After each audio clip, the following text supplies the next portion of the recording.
Coming up on Fresh Freedom episode 44, the left's burning down their own narrative, literally, and Trump's winning the culture war. Richie McGinnis is with us to give his unfiltered opinions.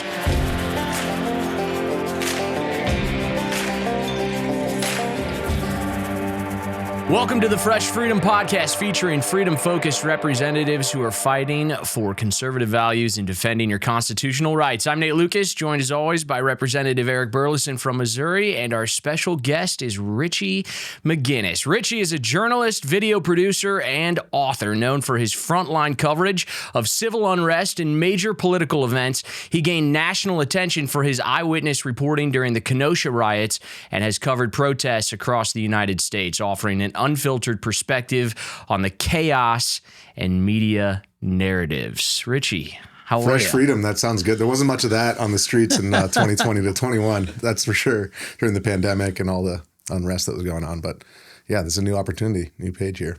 I thought you would be a fascinating guest to have on because you truly are, I think, like from a journalist, I used to work in media, so I like appreciating what you do on the streets, like putting yourself out there during the summer of love. So-called. I mean, you were physically injured in some of these riots that you covered.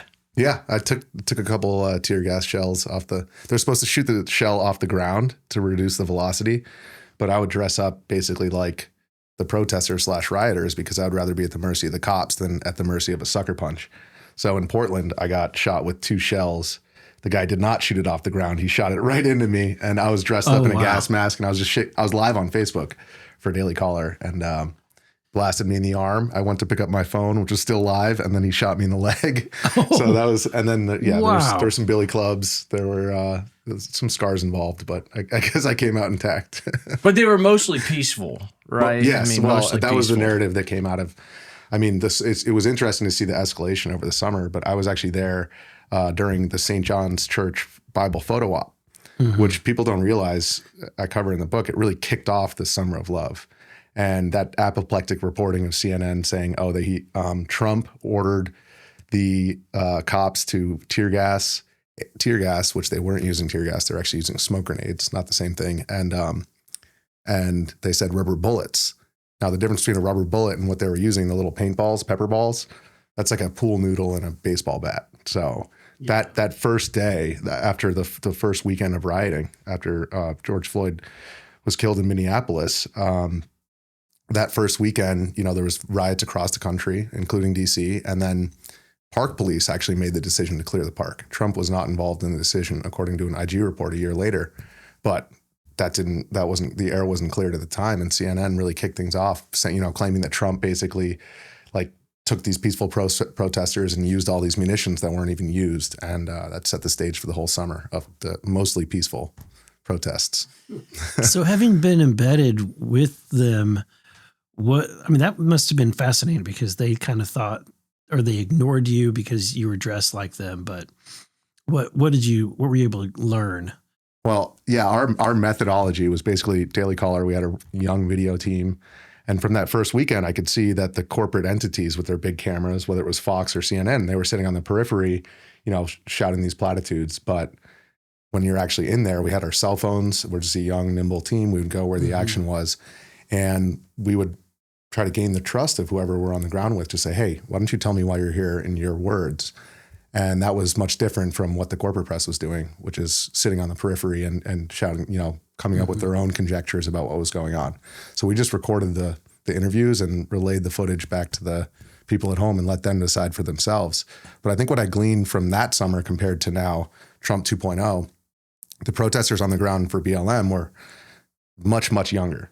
And so now all the Elon Musk protests and the Doge stuff and the USAID and everything that's going on in DC right now, like DOE. It's angry older people. Yes, it's a lot of former federal employees, current federal employees, a much older crowd. And it's actually been more peaceful, probably partially because of that. It's basically the swamp coming out, right? Yeah, I mean, that's what I've noticed. There's actually been a much higher volume of protests in the first 2 months of Trump's presidency than there were the first time around, just in terms of the sheer number of protests that are coming out of DC.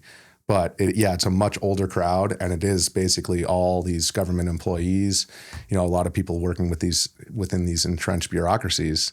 And they're now, their job is on the chopping block and they're coming out to protest. I just went to a dance party outside the Tesla dealership in Georgetown. And I was just recording all the Teslas that pulled up to the stoplight, and we're stuck there in front of this dance party with, you're driving a Nazi car, signs looking right at him. Most of those people are probably Democrats from Northern Virginia who bought it, because it was a green car, but strange times. And that's what I think is hilarious about all of this is somehow Trump derangement syndrome has now shifted into getting liberals to hate EVs to the point where they're firebombing Tesla dealerships across the country. These have to be organized. You've been in so many of these riots. Is it easy to tell when there's an organic aspect to these riots as opposed to clearly funded and organized? Yeah, well, you always look at the flyers. And so a lot of the stuff in 2020 was basically just under this umbrella of BLM, which has now been proven to be an undeniably corrupt organization. None of the money was actually reaching the ground from BLM particularly, but there are other groups, especially in DC, that have, you'll see them on the flyers, the Democrat Socialists of America. And you see the people out there. Most people don't even know necessarily who's running it. They just kind of coalesce around, their fellow political tribesmen. And so I think there's always everyone's like, oh, who's paying for it? It's always really hard to, if you do actually encounter people who are in charge of these protests, they're media trained and they know, how to do an interview. So during the Summer of Love, if you go up to somebody and say, hey, are you Antifa? They're not going to say yes. I mean, there's occasionally you see a flag or you see a patch, but the organization is shadowy by design. And so that makes it really difficult to when you're actually out there on the ground to decipher, exactly what's going on, because the people who are actually know what's going on and who funded it and what organization is running it, oftentimes they're, trying to obfuscate their participation. How does your perspective, being boots on the ground at these various riots and protests, differ from maybe how the lamestream drive-by media kind of covers these events? Well, I think going into it, whether it was something that was a Stop the Steal protest or a Proud Boys rally or something BLM, it's always, you have to go in with a more open mind of my job isn't necessarily to tell the audience who's right and who's wrong in this situation. It's to be a fly on the wall and to present to them a lens inside of these protest zones. And ultimately, in order to do that, you have to ask questions. You have to walk around, hey, what's up? How's it going? Why are you here? And then, in Kenosha was a great example. I encountered Kyle Rittenhouse. There were all these people who were out there for one reason, and then they were obviously out there armed in front of a business for a different reason. And so I immediately interviewed Kyle Rittenhouse when I saw that they were in front of that business, because when you go into these situations, a lot of times people are only trying to participate with, either in an adversarial relationship or in a sympathetic one. And you have to be skeptical in the situations where you need to be skeptical, and also blend in so that you can actually relay that truth back to the people at home. So I think the problem right now is that we have such a trench warfare in our media that people are either going in saying, I need to satisfy my audience on this side and show that this group is really scurrilous, or vice versa. And I'm going to shield that from my audience and only show them the more positive moments that come out of them. So you mentioned the Proud Boys. That was a group that I'd never even heard of. Donald Trump never even heard of him, I don't think. And they were trying to attribute him to them. But when you looked into it, the question is, they're supposed to be some racist organization, but they're being led by minorities. That was one of the Enrique first. Tarrio is definitely not white. And that whole narrative was spun up. Trump said the line, stand back and stand by. Right. Which you could tell it kind of vomited out of his mouth, because it wasn't something that he had considered they said, necessarily going in. Well, they're trying to put words in his mouth saying, will you tell the it was Mike Wallace. Yeah. Will you tell them to stand back? Yeah. Well, and he's like, whatever, I'll say. Denounce them. And obviously Mike Wallace didn't ask the same of Joe Biden with respect to Antifa during that debate. But that's what brought the Proud Boys to national prominence. And I had already encountered them in Seattle and in Portland.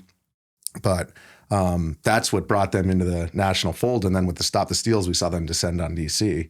And that's, if you ask a Proud Boy if they're a Proud Boy, they're wearing a thing that says Proud Boy. They're proud.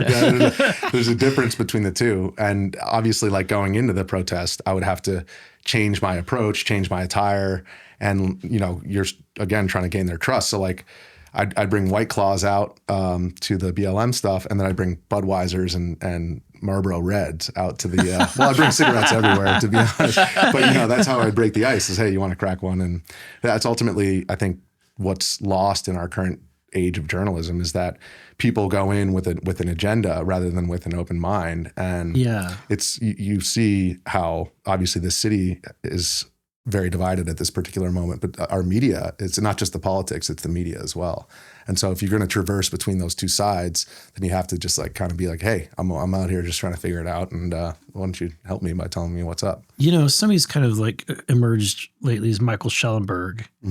And he has been, and one of his interviews, I think with Tucker, he talked about the fact that journalism, people are not really doing the rudimentary work anymore, which is why you can definitely distinguish yourself if you actually are doing the job of going and knocking on doors and finding out what really happened from different perspectives. Yeah. And that's why I started my own publishing company, because even the conservative publishers, when I pitched the book project Riot Diet, and it's 2 books. The first one is BLM, and the second one coming out in a few months is about the Proud Boys stuff I covered. I picked up the Hunter laptop from Rudy's apartment in October, right after the New York Post, and the election, Stop the Steals, on January 6th. But the publishers told me, okay, well, number one, nobody writes like this anymore, because like the gonzo journalists of the past, that's how they wrote back when these people who were running these companies, when they were my age, that's how they wrote. But apparently they're telling me now I can't write like that anymore. And secondarily, they said Trump he's not going to make it through the primaries. There's no chance. He's done after January 6th. So this is back like end of 2022 when I was pitching the project. And so even the conservative publishers were telling me, oh, the Trump era, that's old news. But I wrote both books with the expectation that Trump was going to win and that this was not over. And I actually hit publish on election day. I was just like, okay, well, I'm not going to change anything anyway. So I hit publish on the first book on election day. But ultimately, I think a lot of the things that we're seeing today, in an ideal world, it would have happened in 2017. But the press is now just coming to terms with the fact that they don't have the same grip on the narratives that they used to, and that new media is here to stay. And so like in these shifting seas, you're right, it is easy to stand out. That's why I started my own publishing company. And it's called Pigeon Press, because it's not a peacock or a penguin, these flightless, useless birds that run our media, our old media. And so I just did it on my own, because I got Anthony Swafford, the author of Jarhead, as my editor, and through a connection with my cousin, just randomly. And so I decided, hey, I can do this myself if I have him on my side. And yeah, we don't need the corporate entities to get the message out anymore. We can just put it on the leg of a pigeon and send it out there. I love that. I do think, though, that there is some concern, and we heard complaints even in the previous administration with these paid influencers from the White House. And I think we're starting to see it shift a little bit, where there are definitely paid influencers on the right who were once critical of these influencers on the left, and they're writing tweets essentially that are copied and pasted. You can side by side them, and they're identical. Scandal. Yeah, that recently came out. The what scandal? It was Big Soda. There were a couple of MAGA influencers who were basically like using talking points that they were paid to put out that were in favor of Trump and his Diet Coke. And I'm all about independent media. I think it's vital for the future of the industry to exist. But at the same time, just as, on your official account, Congressman, you have to mark that you're an elected representative. Shouldn't you at least have to disclose that you're being paid? You should. I mean, that's called, in journalism, you would. Yeah, you're putting out propaganda. And whether you agree with it or not, it's still the same there. It's the same thing. And the same thing with the Politico. So obviously one side said, $9 million a year is going to Politico through government contracts. And then the other side said, oh, no, it's Politico Pro subscriptions. So it's $9 million in Politico Pro subscriptions for employees of the federal government. But that begs the question, like, number one, at what point is that a conflict of interest? $9 million a year is a lot. And number two, why is it that you're paying the private sector, the fourth estate, so much money to report on what your own government is doing? So Politico Pro is like a tool to find out what votes are happening, and it's like, aren't you guys supposed to be keeping track of that? So, it's there's definitely a lot of, with new media, you're right. You don't know whether or not these actors are operating by the same rules of the past. And like, there were rules, and I think both sides of the spectrum have violated those rules. You saw all the anonymous sourcing stories that happened, with leaks from within the intel agencies during Trump's first administration. Yeah. So it's being weaponized on both sides. And I think people just have to trust individuals rather than, corporate media brands or whatever. It's like, okay, I know this guy is acting in good faith. And I think ultimately you're able to parse it out over time. We're seeing a really interesting misinformation campaign about Doge, which I think is amazing what Elon and President Trump have been doing. But when you scare people into thinking that the Social Security that they've paid into their whole life, that they're going to be cut from it, or their Medicare is going to be cut, and you can't say it enough that those programs, by and large, are not going to be hit. If you are entitled to those programs, you're going to keep your benefits. It's about eliminating the waste, fraud, and abuse. And yet somehow that messaging seems lost. I mean, every single congressional office is getting blown up with calls like, I'm not going to get my check on Wednesday. Yeah, you are. It wasn't when Obama and Clinton said that they were going to do exactly the same thing. Yeah. But I think, it's obviously tied to Elon Musk as well, who's a very incendiary personality, and obviously bought Twitter. And out at the protests over the last 2 months, I've seen Trump used to be the galvanizing figure, but people are kind of sick and tired of that same old 5-alarm fire. Yeah. So now Elon Musk, with respect to the signs and the chants, he's actually the target, superseding Trump as the main guy that these DC protesters don't want around. And so, I think a lot of it has to do with, the face on there. Full disclosure, I do carry Dogecoin. So I got no conflict of interest. I'll never buy a Tesla. I like my stick shift, but that's full disclosure right there.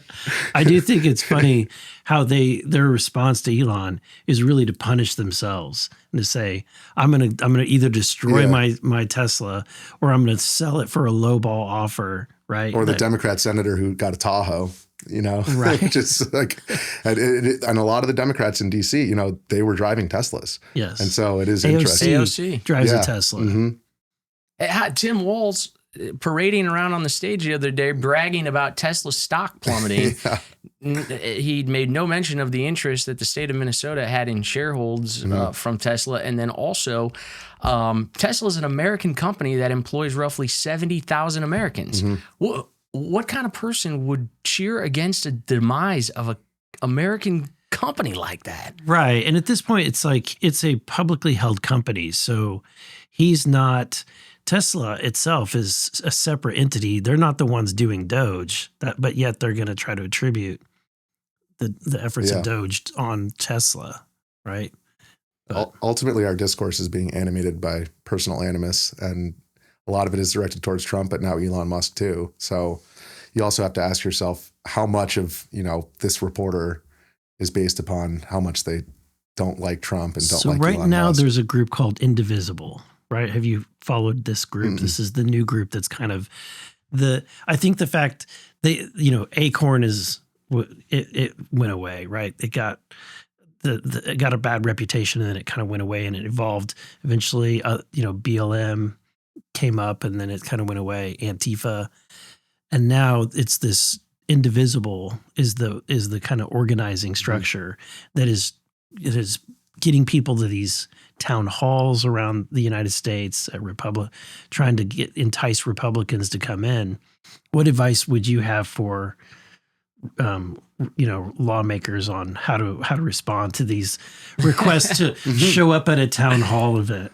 Well, I think ultimately right now, especially with the internet and with the social media platforms that we have, a congressman like you have the opportunity to interact with not just your constituents, but a national audience in a way that you never could before. So, I think transparency is ultimately the best way to go forward. And it's the congressmen who are actually doing media and actually putting themselves out there with their own authentic selves, I think that are the ones who are going to be the inheritors of the new discourse. And so, say what you want about AOC, but that's what she does as well. She's very media savvy, and you can see the way in which somebody who puts themselves out there rather than just hiding behind the curtain, whether it's in person in a town hall. I think best disinfect in the sunlight. So if you just get out there and, use the merit Make of your sure your arguments. views are known. Yeah. If you get shouted down is a different question, because I've seen a lot of that lately as Yeah. well. So that's a big if. It just makes those unproductive because you're trying to go there and you're not afraid of answering questions, whether No. people agree. You probably actually Question enjoy. is a town hall the best venue for that? Yeah. Right? For Not that if you're kind of getting shouted discourse. down, yeah. And it can be tough with, you know, the way that when people get into a big group, as I well know, you know, that domino can get hit and things can escalate pretty quickly. Some people are trained on how to disrupt those events too. Yeah, I've seen it. Well, I do think it's important to point out a poll that just came out from CNN that only 27% of Americans view the Democratic Party as favorable right now. That's the lowest they've been since 1992. Wow. So they're loud, but again, they keep picking the 20 side of these 80-20 arguments and until they kind of get the point. I don't know what their future looks like. I guess yelling at rallies with Bernie Sanders and AOC. Good luck. That's the irony of the whole thing, that I just wrote a piece for Politbrawl, a Substack that I've been writing for, and it was about the death of the left and the fact that once you're out at a venue and you're shouting people down, you're no longer the progressives. You're no longer the one who's bringing new ideas to the discourse. You're actually the dogmatic one who's clinging to your old ideas. And MAGA is, according to the last election, more inclusive than the Democratic Party at this point. And obviously making inroads with minorities and with a lot of young voters that they wouldn't have had in 2016. Labor or unions, 2020. Yeah, color workers. exactly. The working class. And so the Democrats are the ones who have allowed for their own platform to be stolen out from underneath their feet with just, you know, catering to the radical side of the party. But Crazy. we'll see if they ever wisen up and change their tune. I guess it's good for you guys as long as they don't. Right. For the time being. Yeah. Everything can change in an instant. Congressman, thank you. Richie McGinnis, really great to have you on here with us. Thanks for having me. Thank you. Be sure to follow their official accounts on X at Richie McGinnis and at Rep Eric Burleson. You can catch Fresh Freedom on Spotify, Apple, YouTube, X, and Rumble. Be sure to like, share, and subscribe. Stand strong, stay informed, and keep fighting for freedom.